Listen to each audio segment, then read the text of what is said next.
Hello students, आज एक question करना है हमको। Convert z equal to 1 plus under root 3i into polar form में बदलना है हमको। ये बताइए क्या फॉर्म है, ये क्या है, ये कॉम्प्लेक्स नंबर है कि नहीं, कॉम्प्लेक्स नंबर है कि नहीं। 1 प्लस रूट 3i और किस फॉर्म में दिया है, वेक्टर फॉर्म में दिया है। ठीक है, वेक्टर फॉर्म क्या होती है, जब a प्लस बी आई के फॉर्म में दिया हो तो ये क्या होता है, वेक्टर फॉर्म। तो इस फॉर्म में है कि नहीं। a की वैल्यू क्या है यहाँ पे 1, a की वैल्यू क्या है 1, b की वैल्यू यहाँ पे क्या है √3। ठीक है, अब पोलर फॉर्म क्या कहते हैं, पोलर फॉर्म किसे बोलते हैं बताइए, पोलर फॉर्म बताइए क्या होता है। पोलर फॉर्म आप लोगों को बताना है, जेड जब ऐसा लिखा, sorry, Z is equal to R cos theta, ठीक है, plus I sin theta, I sin theta. जब इस फॉर्म में दिया तो ये क्या है, हमारी पोलर फॉर्म है। ठीक है, इसको हमें क्या इसमें कन्वर्ट करना है। तो आर क्या होता है बताइए, आर यहाँ पे होता है under root A square plus B square. ठीक है, और कॉस ए थीटा क्या होता है, थीटा जो होता है हमारा tan इनवर्स बी बाई ए। हमको आर क्या होता है, यहाँ पे जो ये इस फॉर्म में हमको लाना है। तो आर कॉस थीटा प्लस आई, ये क्या है पोलर फॉर्म है।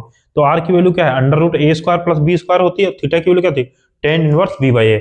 बस अब क्या बचा है, ए दिया है यहाँ पे इनको हमने कंपेयर, ये क्या है वेक्टर फॉर्म है। तो वेक्टर फॉर्म क्या होती है, ए प्लस बी आई। तो ए की वैल्यू क्या है 1, बी की वैल्यू क्या है, क्योंकि देखिए आई के आगे अंडर रूट 3 लिखा है, आई के आगे ये बी है, तो इसका मतलब ये √3 और बी क्या है बराबर, बी बराबर अंडर रूट 3 और ए इज इक्वल टू क्या हो गया 1। ठीक हो, तो हमको आर की वैल्यू निकालनी है। तो R under root A square है, तो ए की वैल्यू क्या है यहाँ पे 1, तो 1 का स्क्वायर प्लस बी की वैल्यू क्या है हमारी, बी की वैल्यू अंडर रूट 3, तो अंडर रूट 3 का स्क्वायर, ये क्या हो गया 1 प्लस 3 अंडर रूट, ये हुआ, ये क्या हो गया 4, और ये क्या आ जाएगा 2। क्या है, आर की वैल्यू क्या आ गई, आर की वैल्यू हमारी हो गई 2। अब थीटा की वैल्यू निकालिए, थीटा की वैल्यू क्या आ गई, tan इनवर्स बी की वैल्यू क्या है, बी की वैल्यू है अंडर रूट 3 और ए की वैल्यू क्या है 1, तो ये थीटा बराबर क्या हो गया tan इनवर्स √3।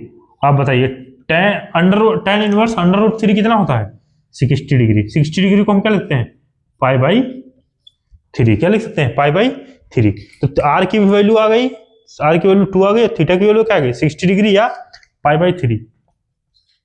60 डिग्री में हो गया, ये रेडियन में हो गया। ठीक है, अब हम यहाँ पे थीटा की वैल्यू हम चाहे 60 डिग्री रख दें चाहे पाई बाई 3, कुछ भी रख दें, हम अपनी मर्जी है। ठीक है, तो यहाँ पे वैल्यू उठा के हम रख देंगे। तो ये एक कहाँ मिटा दें हम, ठीक है, आर की वैल्यू आ गई थीटा की। अब इसको हम मिटा देते हैं, ये वाला नीचे वाला मिटा दें। ठीक है, तो आज जेड हमारा ये क्या आ गया, जेड आर की वैल्यू क्या आ गई यहाँ पे 2, तो 2 रख देंगे। कॉस थीटा की वैल्यू क्या है, थीटा की वैल्यू है pi by 3 plus I sine pi by 3। ठीक है, ये हमारी हो गई पोलर फॉर्म किसकी, ये जो कॉम्प्लेक्स नंबर की ये वेक्टर फॉर्म थी, इसको हमें पोलर फॉर्म में कन्वर्ट करना था। और तो ये इसको हमने कंपेयर कर लिया, ए बराबर 1 आ गया, बी की वैल्यू 2 और जेड बराबर होता है R cos theta plus I sin theta.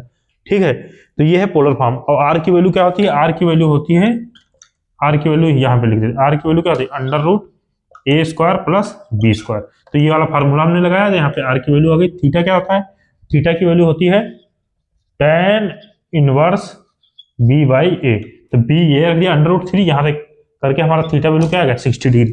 तो यहाँ पे 60 रख दो चाहे रेडियन में रख दो पाई बाई 3, तो ये हमारी पोलर फॉर्म आ गई है। ठीक है, आई होप आप लोगों को समझ में आ गया। थैंक यू बच्चों।